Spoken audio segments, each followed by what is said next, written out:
আসসালামু আলাইকুম রহমতুল্লাহি ওয়াবারাকাতুহু। সম্মানিত দর্শক, সম্ভবত আমরা গতি হারিয়ে ফেলেছি। জীবনে চলার যে গতি থাকে সেই গতি হারিয়ে ফেলেছি।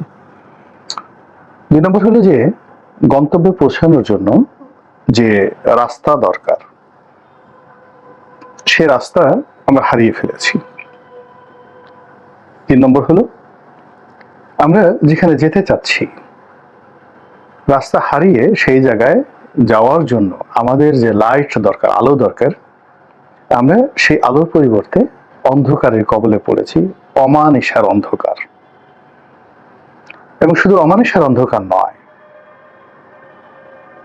অমাবস্যা রাতে, শীতের রাতে, অমাবস্যা রাতে যদি প্রচন্ড কুয়াশা পড়ে তাহলে আপনি টর্চ লাইট জ্বালিয়েও কোনো অবস্থাতে ১ হাত দূরে কি হচ্ছে আপনি দেখতে পাবেন না।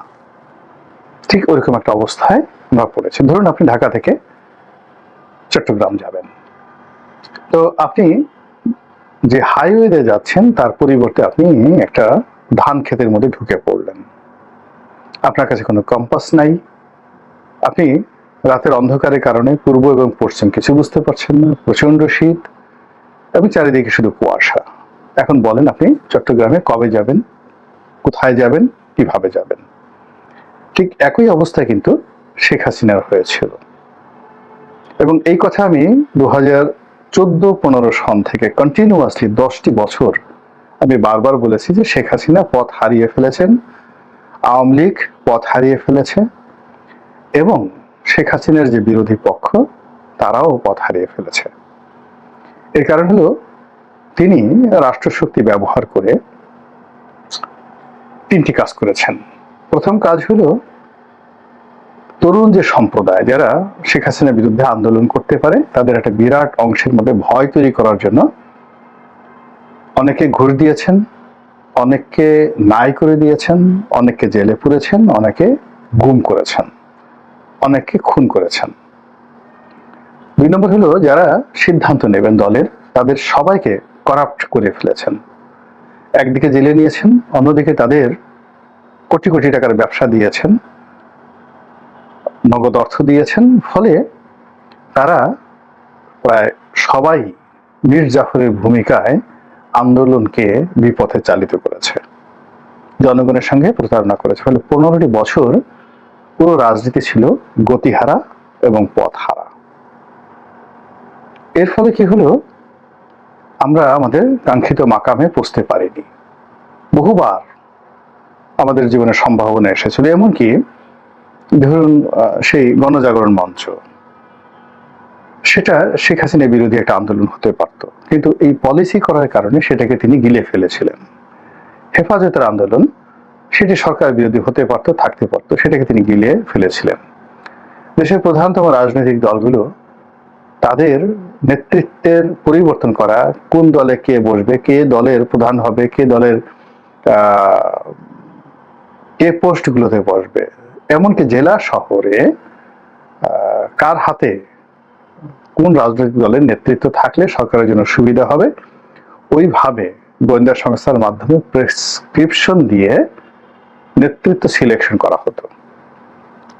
ফলে আমরা যেটা দেখতাম রাজপথে শোষা ফুংফাং, কিন্তু আলটিমেটলি সব জায়গাতে ঘসেটি বেগম, মীর জাফর, রায় দুর্লভ, ইয়ার লতিফের রাজনীতি এই 15 বছরে চালু ছিল।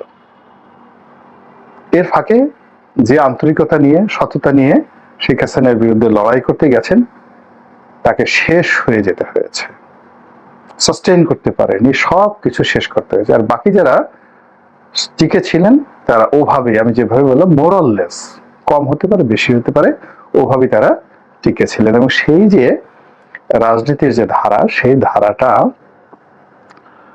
বলতে গেলে যারা নেতৃবৃন্দ তাদের অস্থি মজ্জা, রক্ত মাংস, মন মস্তিষ্ক সব জায়গাতে একেবারে মিশে গেছে। মানে হাড্ডিতে মিশে গেছে।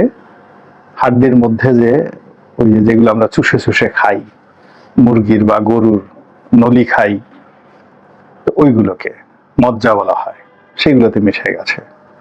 রক্ত, রক্তনালী, মাংসপিণ্ড, পেশি, মন এবং মস্তিষ্ক সব জায়গাতেই ওই জিনিসগুলো এমনভাবে মিশে গেছে। এখন কেউ একটা পাঞ্জাবি না দিলে তাদের ভালো লাগে না, মাস শেষে মাসোহারা না দিলে ভালো লাগে না, ঘুষ না দিলে ভালো লাগে না, দুর্নীতি না করলে ভালো লাগে না, ধমক না খেলে ভালো লাগে না, পদের উপর 2-4টা বাড়ি না দিলেও তাদের ভালো লাগে না। এইরকম লোকের সংখ্যা অনেক অনেক হয়ে গেছে। যাই হোক, সেই অবস্থাতে একটা বিপ্লব আমাদের জীবনে আল্লাহ রাব্বুল আলামিন দিয়েছেন। এটাকে আমি আল্লাহর দেওয়া একটা নিয়ামত মনে করি। যারা বিপ্লবে আত্মাহুতি দিয়েছেন আল্লাহর পক্ষ থেকে, তারা আমাদের জন্য নিয়ামত। যারা সফল হয়েছেন আমি তাদেরকে আবাবিল পাখি বলেছি।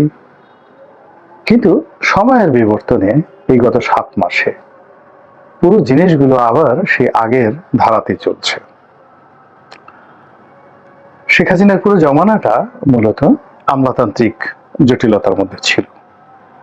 পুরো জমানাটা আমলারা চালিয়েছেন, ডিজিএফআই চালিয়েছে, এনএসআই চালিয়েছে, ডিবি চালিয়েছে, পুলিশ চালিয়েছে, এবং পুলিশের, ডিবির এবং সেনাবাহিনীর যে সকল কর্মকর্তা এক একটা ফ্রাঙ্ক আইনস্টাইনের দানব ছিল। আজরাইলের মতো তাদের ভাবসাব ছিল, যেদিকে তাকাতো শুধু ছারখার হয়ে যেত। ওই জিনিসটি কিন্তু এখনো বন্ধ হয়নি, শুধুমাত্র চেহারাগুলো পরিবর্তন হয়েছে। চেয়ার ঠিকই আছে, চেয়ারে যারা বসেছে তারা কৌশলী হয়েছে, মিডিয়াকে অ্যাভয়েড করেছে, কৌশলী হয়েছে, কিন্তু অপকর্ম যা করার সবে কিন্তু তারা করে যাচ্ছে। আর সেই অপকর্মের কারণে রাজনীতি, ক্ষমতা, সুযোগ সুবিধা, ব্যবসা বাণিজ্য, মানে যা কিছু রয়েছে সবকিছু 3 ভাগে বিভক্ত হয়ে গেছে, 3টি ধারা তৈরি হয়ে গেছে, এবং যে যার জায়গাতে বসে ক্ষমতার রশিটা টানাটানি করছে। আগে যেমন শেখ হাসিনার কিছু হুকুম পালিত হতো, আমরা বাইরে থেকে দেখতাম যে শেখ হাসিনার সর্বময় ক্ষমতা, কিন্তু আসলে তার 1% ক্ষমতাও ছিল না। বেনজিরকে হুকুম দেওয়ার ক্ষমতা তার ছিল না। ডিবি হারুন শেখ হাসিনা কথা শুনতেন, এমনি কানে কানে শুনতেন, কিন্তু তিনি যা করার তাই করতেন। জেনারেল আজিজ কিংবা অন্য সেনাপ্রধান বা ডিজিএফআই যারা প্রধান ছিলেন, তারা মিটিং অ্যাটেন্ড করতেন, মাথা নোয়াতেন, সবকিছু করতেন, কিন্তু আসল কাজটা তারা তাদের নিজেদের মতো করেই করতেন। এখন ওই সকল পদ পদবিতে যারা আছেন তারা কি ডক্টর মোহাম্মদ ইউনূসের কথা শুনছেন? আপনার কি মনে হয়? ডক্টর ইউনূসের যারা লোকজন আছেন তাদের কথা শুনছেন? আপনারা নিজেরাই সিদ্ধান্ত নেন, দেখেন কি হচ্ছে। বরং পরিস্থিতি আগের চাইতে, অর্থাৎ শেখ হাসিনার জমানার চাইতে অ্যাডমিনিস্ট্রেটিভ লেভেলে অন্তত 100 গুণ ডেটোরিয়েট করেছে। নিয়োগ, বদলি, প্রমোশন, তারপর দৈনন্দিন কাজকর্ম, জবাবদিহিতা এবং বাজেট প্রণয়ন, এই পুরো কাজগুলোর মধ্যে রীতিমতো রশি টানাটানি শুরু হয়ে গেছে। এখানে যে টিম ওয়ার্কটি দরকার, মন্ত্রীদের একটা টিম ওয়ার্ক, যেটাকে এখন উপদেষ্টা রয়েছে, সেইখানে বাংলাদেশে এখন মন্ত্রীদের কোনো টিম ওয়ার্ক আছে আমার কাছে মনে হচ্ছে না। আমার কাছে মনে হচ্ছে যে যার মন্ত্রণালয় বা যার যতটুকু ক্ষমতা আছে, যার যতটুকু চাপা আছে, অতটুকু সে ব্যবহার করার চেষ্টা করছে, এবং কোনো মতে যাকে বলা হয় অনেকটা বক ধার্মিক হয়ে নিজেদের দুর্বলতা গোপন করে তারা টাইম পাস করছে। কিন্তু সত্যিকার অর্থে দেশ জাতি কল্যাণ, ডক্টর মোহাম্মদ ইউনূসের উন্নয়ন, জুলাই আগস্ট বিপ্লবের স্পিরিটকে ধারণ করা এবং রাষ্ট্রের জন্য, রাজনীতির জন্য, দেশের জন্য জীবনের ঝুঁকি নেওয়ার যে ক্ষমতা রাজনৈতিক নেতাদের রয়েছে বা তারা যে কাজটা করে, এই কাজ এখন বর্তমান অন্তর্বর্তীকালীন সরকারের একজন সিঙ্গেল লোকের নেই। 2 নম্বর হলো যে ক্ষমতার যে বলয়গুলো রয়েছে, ধরুন ক্যান্টনমেন্ট, তারপরে সচিবালয়, বিচার বিভাগ, তো এই তারা একটা রাজনৈতিক দলের নেতাদের প্রতি তাদের যে কমিটমেন্ট থাকে, তাদেরকে যেভাবে ভয় করে, সম্মান করে, ওই জিনিসটি তাদের মধ্যে নেই, একেবারেই নেই। কেন নেই? এর কারণ হলো ধরুন একজন সংসদ সদস্য, তার নির্বাচনী এলাকাতে তার কথায় 1 লাখ লোক রাস্তায় নেমে যাচ্ছে, তার কথা মতো মন্ত্রী চলছে, একজন সংসদ সদস্য মন্ত্রীকে একটা ধমক দিতে পারছে, একজন সংসদ সদস্য দরকার হলে, প্রয়োজন হলে সে প্রধানমন্ত্রীর রুমে সরাসরি ঢুকে যেতে পারছে উইদাউট এনি পারমিশন। আবার এমপিকে নিয়ন্ত্রণ করার জন্য উপজেলা চেয়ারম্যান, পৌরসভার মেয়র, ইউনিয়ন চেয়ারম্যান, মেম্বার, তারা সবাই তার উপর একটা চাপ প্রয়োগ করতে হচ্ছে বা করতে পারছে। তো ফলে কি হলো, এলাকার চৌকিদার থেকে শুরু করে প্রধানমন্ত্রীর দপ্তর এবং প্রধানমন্ত্রীর চেয়ার, তার মধ্যে একটা রাজনৈতিক কোলাবোরেশন, চেইন অফ কমান্ড সেখানে কাজ করে, যেটি এখন এখানে শূন্য। যারা আছেন তারা কতদিন থাকবেন তারা নিজেরা জানেন না, আর তাদের কথা যারা ফলো করবেন তারা যেহেতু কোনো টাইম টেবিল নেই, তাদের কোনো বৈধতা, কোন ক্ষমতা বলে আছেন, তাদের ভবিষ্যৎ কি, তারা নিজেরা নিজেদেরকে কতটা, অর্থাৎ উপদেষ্টারা নিজেরা নিজেদেরকে কতটুকু রক্ষা করতে পারবেন, আর তাদের হুকুম যারা তামিল করবেন তারা কতটুকু ক্ষমতা প্রয়োগ করতে পারবেন, এই বিষয়গুলো নিয়ে কোনো বিশ্বাস, আস্থা নেই। এবং পারস্পরিক সংকট, মানে সম্পর্কের যে সংকট, এই সংকটটা এখন চরম আকার ধারণ করেছে। ফলে এখানে প্রশাসনের মতো চলছে।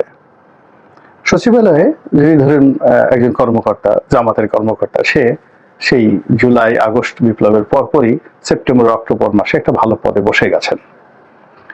এখন বসার পরে বিএনপির তার অধীনস্থ যারা লোকজন আছেন তাকে সরানোর জন্য তারা চেষ্টা করছেন যে আওয়ামী লীগের সঙ্গে তার কি কি সম্পর্ক ছিল।